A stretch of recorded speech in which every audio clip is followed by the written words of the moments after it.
So today we're going to take a look at our newest litter. Now this litter is unique in a couple of aspects for us. So we're going to look at this litter, see what makes them unique, and we're going to figure out where they are in their development. So the parents of this litter are Phoebe, who is a gorgeous little black-headed tri, and Mr. Benson, who's a beautiful, beautiful sable boy that we have. So we made this mating because we had people who have been on the waiting list for quite a while looking for a tricolor. And this is, we knew we should get some tries out of this mating. Should have got about 50% tries and 50% sables. So we're going to look and see what we actually got here in just a minute. So Phoebe's babies are 2 weeks old today, and their eyes are still closed and their ears are still sealed. They can't see or hear because both their eyes and their ears are still developing. So we do take measures to make sure that they're not exposed to sunlight or bright lights, which might damage those developing eyes. And they should open in about 2 or 3 more days here, maybe 4 days at the most. So let me tell you a little story about this litter. This is the first puppy that was born. And we marked this puppy when it got it all dried off. We marked this puppy with a little non-toxic fabric paint. And so this is going to be the green puppy.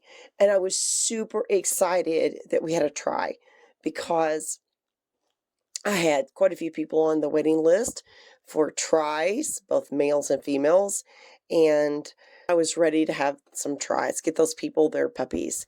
So this puppy was born around 12:45 a.m., the middle of the night, and she had these gorgeous, huge puppy. This puppy weighed 347 grams when it was born, which that's around 3/4 of a pound. I mean, that's a big Corgi puppy.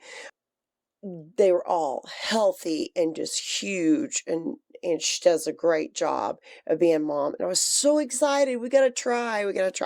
So turned over the little one, and it's a boy. And I'm like, okay, that's great. We need some boys.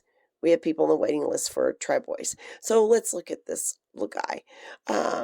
It's going to be very uniquely marked. It's going to have white on one side of its face and black on the other. That nose will fill in as black. Maybe a black-headed tri. I'm not sure at this point. Full white collar. And this puppy is going to have 4 little white feet and a little white belly. Just perfect little baby. So like I said, I was super excited when we got a try. Now, with laws of probability, we should, with that mating between Phoebe and Benson, we should get half tries and half sables that look like Benson.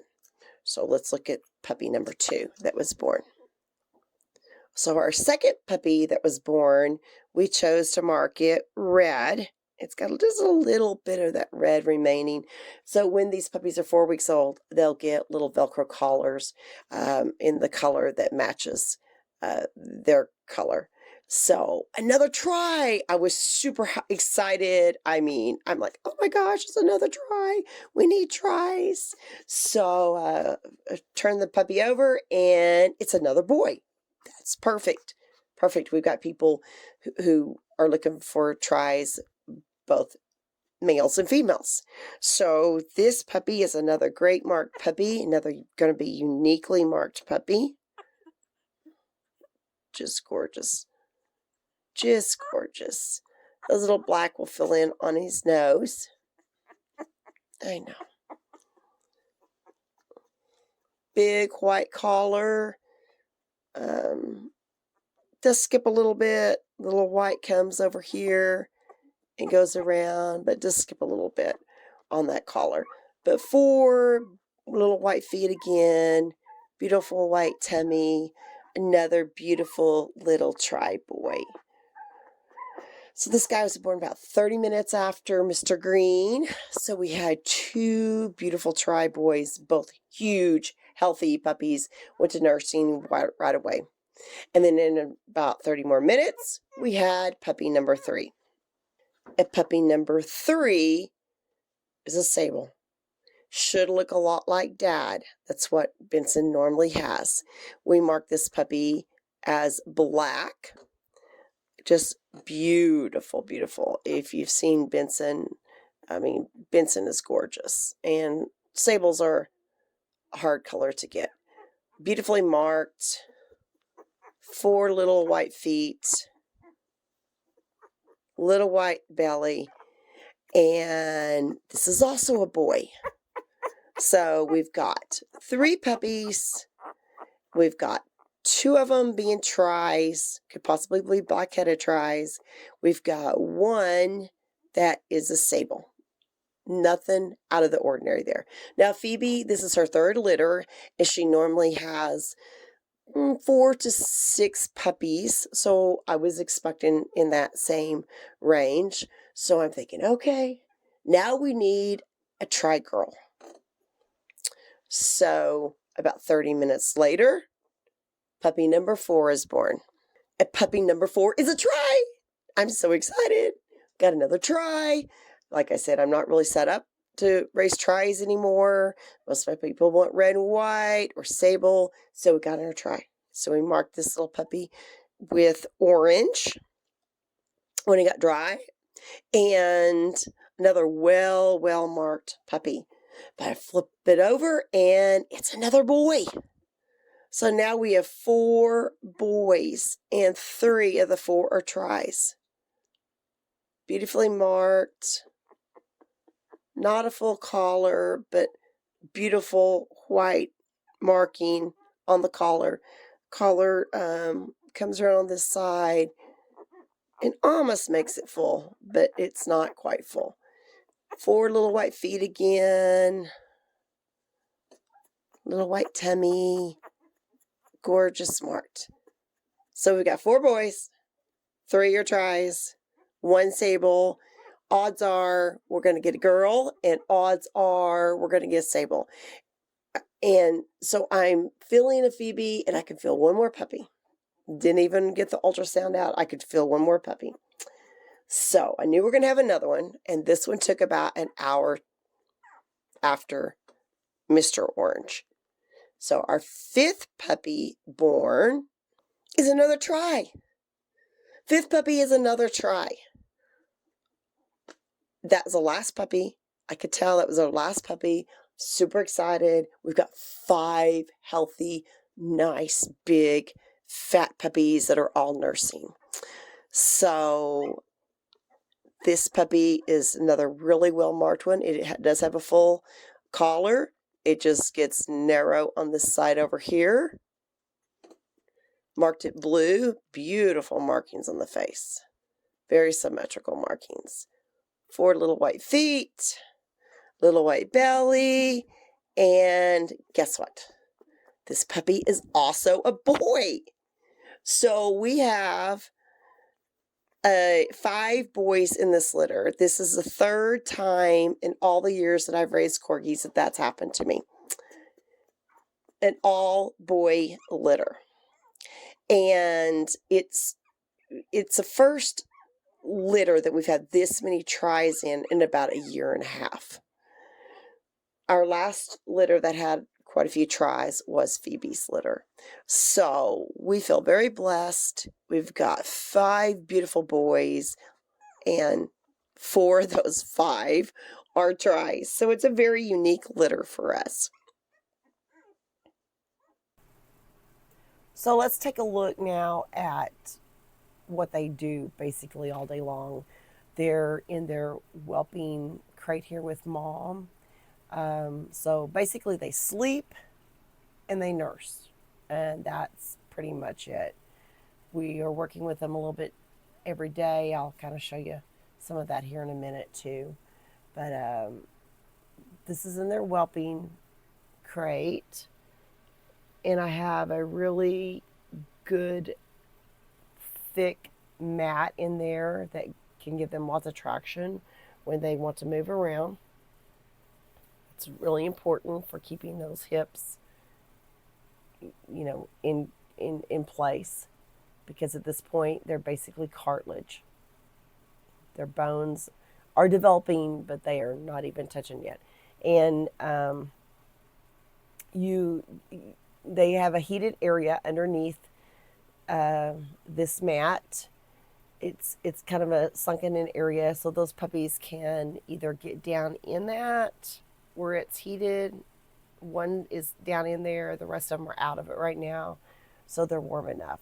So they cannot regulate their body temperature still at this age.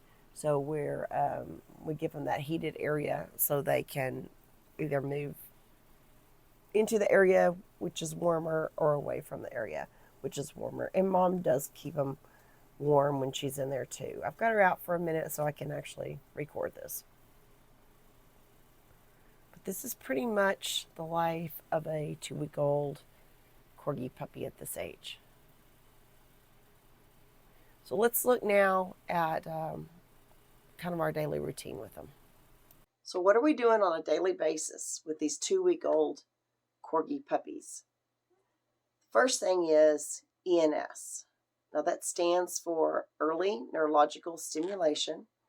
And I did a video with a previous litter to explain that, how the procedure is done, and why it's so important to our program. So I'm going to link that below in the description. Another thing we're continuing to do is we're continuing to weigh them every day.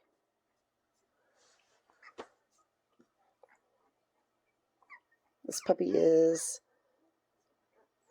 up to about 804 grams, well over a pound. And the last thing we're doing every day is we are doing some early scent work.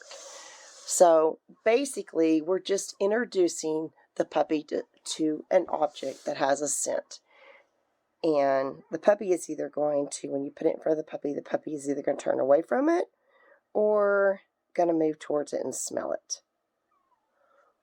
So for example, we're using a banana today. This puppy didn't really care for the banana. So what on earth, why would we do that?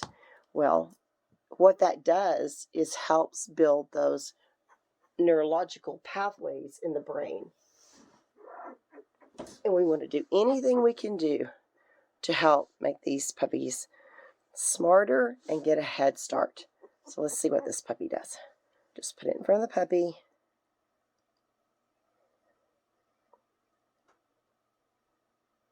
Sniffing of it and then kind of looking away. So probably not a real big fan of banana smell. But if you introduce them to a new scent, we usually do a new scent when we're doing ENS from day 3 through 16 in this manner. And then we also introduce them to scents later on when they get a little bit older, just by putting like an object that has a scent, like a piece of fruit, in their area, their play area, and see how they react with it. But basically, that's what we're doing right now. 3 things a day: ENS, the scent, early scent introduction, and weighing them. And then we're also working on just handling. So we're working on puppies being pet all the way down their back. We're working on desensitizing their ears. You can tell this little guy is licking all over me. We're going to desensitize their little gums a little bit by just running my hand in there. When their eyes are open, we'll put our hand over their eyes, pull it back. We're touching those paws every day to just get them used to desensitizing that. The last thing you want is a dog that fights you when you have to trim their little paws. And I usually do a little bit on their back, rub their tummy. Oh my goodness, that's so good. That's such a good baby. It's a good baby. Fussing? Okay. And that's it. That's what we're doing at this point. We don't want to overload their system, but we want to expose them to some early desensitizing to their body. And I also want them to be sniffing at me. A lot of times I'll hold them up by my face, by my neck, let them lick on me, and I'm imprinting them to my scent, basically, human scent. So it just helps those puppies, I think, bond with their people later on. And I'll kind of show you along the way some other things I do with them to help them bond. He's really liking to lick me today, and that's good. That's great. So now that you've been introduced to Phoebe's litter of all boys, watch for our next video to see what they look like when their eyes finally open.